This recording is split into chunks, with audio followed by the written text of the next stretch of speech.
तो कई लोग ये शिकायत करते हैं कि गाड़ी में रैटलिंग नॉइज़ आ गई, रैटलिंग नॉइज़ आ गई। तो रैटलिंग नॉइज़ क्यों आती है, इसका एक रीज़न मैं बता रहा हूँ आपको।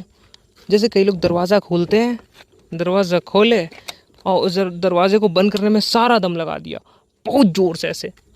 ठीक है, मैंने तो प्यार से बंद किया, लेकिन मेरी फैमिली में मेरे पापा, मेरी बहन, मेरी वाइफ, इन लोगों का और मेरे ससुर जी, वो आदत है कि जब भी दरवाज़ा खोलते हैं ना इतना ज़ोर से बंद करते हैं। तो ना इसमें क्या जॉइंट सिल जाते हैं, इसके नट बोल्ट सिल जाते हैं, बहुत सारी चीज़ हिल जाती है यार। कभी भी गाड़ी को प्यार से बंद करोगे ना तो प्यार से बंद हो जाती है। ये लोग समझते नहीं है, ज़ोर से बंद कर देंगे बहुत दर्द होता है ना, गाड़ी मालिक का बहुत दर्द होता है। एक और रीज़न बता रहा हूँ, बोनेट को खोल के फट से पटकते हैं, लेकिन बोनेट को पटकना नहीं है दोस्त। खोलो, आपको कहाँ पे प्रेस करना है, दोनों हाथ मिला के ये सेंटर में प्रेस करना है। सेंटर में प्रेस करोगे ना तो गाड़ी आराम से बंद हो जाता है, गाड़ी का बोनेट। उसको भी ज़ोर से पटकेंगे, गाड़ी पूरी हिल जाती है यार, गाड़ी रोती होगी और गाड़ी मालिक को बहुत ज़्यादा दर्द होता है।